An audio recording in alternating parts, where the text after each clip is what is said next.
भारतीय शेयर बाजार पर विदेशी निवेशकों की बिकवाली का दबाव जो है लगातार बना हुआ है। सितंबर में फॉरेन पोर्टफोलियो इन्वेस्टर्स ने इंडियन स्टॉक्स में 10,782 करोड़ रुपए की बिकवाली की। इससे पहले जुलाई और अगस्त में भी उन्होंने 17,741 और 34,993 करोड़ के शेयर्स उनकी बिकवाली की। लेकिन इन सब के बीच घरेलू इन्वेस्टर्स जो हैं यानी जो DIIs हैं उनका भरोसा कायम है, जिसने बाजार को संभाल रखा है। अब इसी मुद्दे पर जेफरीज के global head of equity strategy Christopher ओड्डे CNBC TV 18 से बातचीत में कहा कि अगर पिछले 2 साल से लगातार म्यूचुअल फंड इनफ्लो ना आता तो भारतीय शेयर बाजार जो है 20 से 30% तक गिर चुके होते। प्रवीण सर, कैसे देख रहे हैं इनके स्टेटमेंट को? और मैं इस बात को ना कई बार मार्केट के जो एक्सपर्ट्स हैं उनसे भी पूछ चुका हूं, तो वो मुझे बहुत अच्छा एक टेबल बताते थे सर। कहते थे कि आप प्रतिदिन देखते होंगे विशाल जी, FIIs डेटा और DIIs का डेटा। FIIs का जो डेटा होता था, मान लीजिए 10,000 करोड़ की बिकवाली है या 5,000 करोड़ की बिकवाली, तो DIIs की जो आंकड़े रहते थे वो 6,000 करोड़ का सरप्लस रहता था, यानी उतनी मात्रा में वो खरीदते हुए नजर आते थे। तो ये सही बात है सर कि इन्होंने बाजार को थाम कर रखा है DIIs ने। बिल्कुल, और इसी चीज़ को क्रिस वुड भी कह रहे हैं। और देखिए, मंथ ऑन मंथ के अगर आप म्यूचुअल फंड के आंकड़े केवल उठा के देख लीजिए, मार्केट में कितना पैसा लग रहा है, क्या लग रहा है, वो एक अलग वो है, उसको भी आप बता ही रहे हैं। केवल और केवल अगर हम म्यूचुअल फंड की बात करते हैं कि इंडिया की म्यूचुअल फंड इंडस्ट्री की शेप क्या है। 75 लाख करोड़ रुपए का AUM पहुंच गया है। अभी तक कुछ वक्त पहले तक 60-65 लाख करोड़ रुपए तक का AUM था। 75 लाख करोड़ रुपए का AUM म्यूचुअल फंड इंडस्ट्री का है। एक बात, हर महीने 26,000 करोड़ रुपए, 27,000 करोड़, 28,000 करोड़ रुपए आ रहा है SIPs। अगस्त का तो आंकड़ा सर 28,265 करोड़ के आसपास। तो 28,000 करोड़ रुपए या 25,000 एवरेज में मानिए ना 25,000 के आसपास। दिसंबर से अगर आप देखेंगे तो 25,000 करोड़ रुपए के आसपास, बीच में कुछ डाउन हुआ, फिर वो ये डेटा रह रहा है। इतना पैसा हर महीने आ रहा है। इक्विटी फंड्स में जो अगर आप इनफ्लो देखेंगे तो तकरीबन 42,000 करोड़ रुपए का, 43,000 करोड़ रुपए का इक्विटी जो इनफ्लो है वो हर महीने रह रहा है जी। यही पैसा, अब जब फंड्स के पास पैसा है तो फंड्स वो पैसा लगाएंगे कहाँ? तो वो मार्केट में फंड, चूंकि लोग पैसा अपना दे रहे हैं कि शेयर बाजार में सीधे नहीं लगाना, म्यूचुअल फंड्स के जरिए लगाना है। मैंने अपना पैसा म्यूचुअल फंड मैनेजर को दे दिया, फंड जो मैनेज करता है फंड मैनेजर, उसको दे दिया, भैया आप लगाओ। अब उसकी मजबूरी ये है कि कुछ तो पैसा होल्ड कर सकते हैं, लेकिन बाकी पैसा अल्टीमेटली उनको लगाना पड़ेगा जी। और वही पैसा जो लगातार आ रहा है उसने इस मार्केट को एक स्टेबिलिटी दी है। FIIs की तमाम कोशिशों के बावजूद इस बाजार को गिराने की म्यूचुअल फंड्स हैं या जो DIIs हैं उन्होंने इस बाजार को बचाया है। जी। अब सर कृष्ण साहब का एक और स्टेटमेंट भी है, वो कह रहे हैं कि भारतीय बाजारों से अगर जो पैसा निकाल रहे हैं FIIs, अब FIIs की भी थोड़ी बात कर लेते हैं सर, क्योंकि जो आंकड़ा है लगातार वो बड़ी गिरावट वाला ही दिखा रहा है। तो उसके बाद कहा जा रहा है कि जो चीन में जो रैली देखने को मिल रही है वहाँ पैसा जाता हुआ दिख रहा है। इसके अलावा कृष्ण साहब ये भी कहते हुए दिख रहे हैं कि कोरिया और ताइवान जैसे बाज़ारों में भी जो है वो पैसा जाता हुआ दिख रहा है। इस पॉइंट पर भी हम आपसे चर्चा करना चाहते हैं। देखिए यहाँ तो जैसा स्थिति जो थोड़ा डामाडोल टाइप का है, क्योंकि जो इंडिया US ट्रेड डील जो लटक गया सर, इस वजह से देखा जा रहा है। तो सर ये जो पैसा बाहर जा रहा है, आउटफ्लो जो हो रहा है, उस पर कुछ आप कहना चाहेंगे? बिल्कुल नहीं, देखिए FY26 में अब तक के जो 5 महीने हैं जी, इसमें अगर हम जो DIIs का इन्फ्लो देखें, अगर जो म्यूचुअल फंड्स है और इस तरह के, उनका करीबन $37 बिलियन का इन्फ्लो रहा है। इसी के उलट जो है जून से अगस्त तक में ही FIIs ने तकरीबन $6 बिलियन का आउटफ्लो किया है या सेलिंग की है।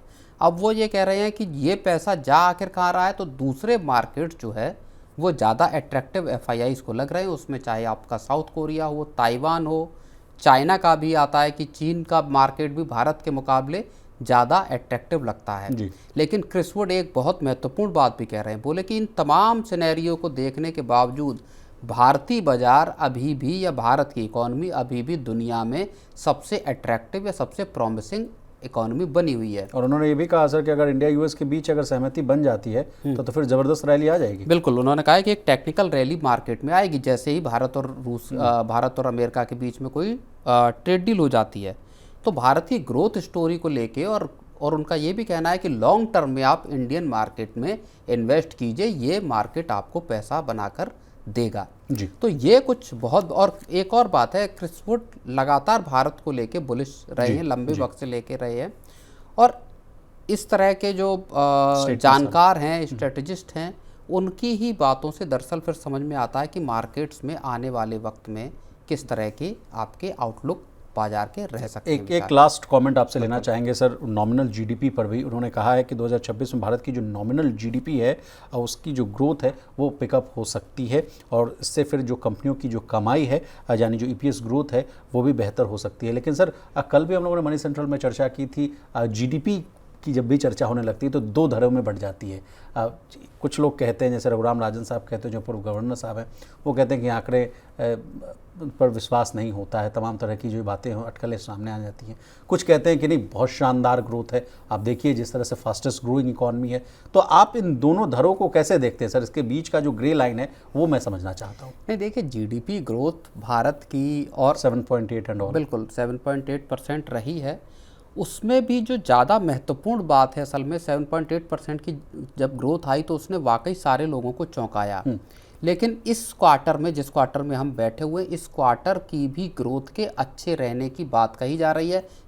आप समझिए कि लगभग 7% की ग्रोथ हम सेकंड क्वार्टर में भी देख सकते हैं। इस तरह की जो एनालिस्ट कहा जा रहा है कि मानसून अच्छा है, महंगाई दर कम है, इस वजह से बिल्कुल महंगाई दर कम है, कंज्यूमर जो अपटिक है जो या जो खरीदारी का जो पूरा वो है, सरकार का जीएसटी का रेट कट है, वो एक बड़ा वो है।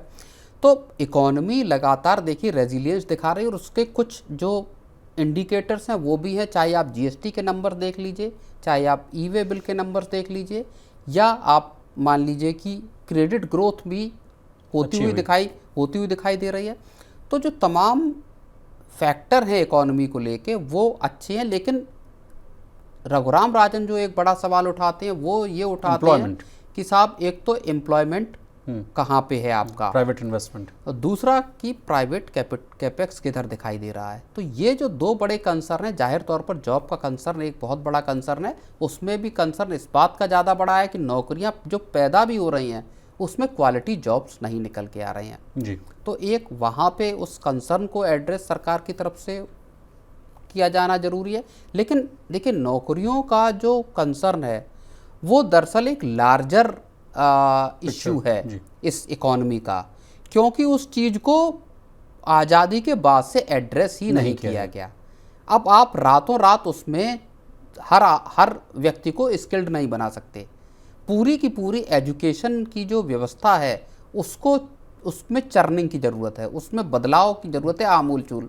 जो हमारे पढ़ने का तरीका, जो हमारे पढ़ाने का तरीका, जो वोकेशनल ट्रेनिंग का तरीका है, जिस तरह खेलों में भारत की व्यवस्था है कि बिल्कुल लचर एक तरह का मैं कहूँगा कि परफॉर्मेंस है, उसी तरह की व्यवस्था पूरी की पूरी पढ़ाई से जुड़ी हुई है। तो आप कहना चाह रहे हैं कि प्रोलॉन्ग प्रोसेस है, ये एक लंबा प्रोसेस है। कभी सरकारों ने इस बात पे ध्यान दिया नहीं कि बच्चों को की पढ़ाई आपकी टेक्निकल या जो वोकेशनल है उस तरह की होनी चाहिए जहाँ पे कि स्किल्ड यूथ निकले।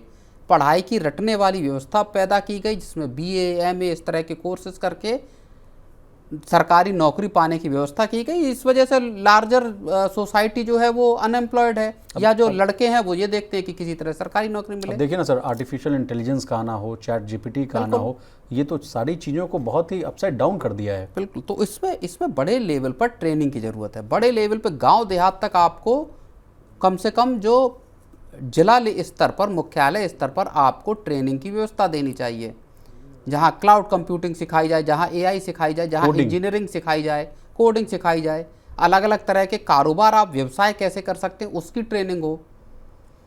ये समस्या एक दिन में हल होने वाली है नहीं विशाल।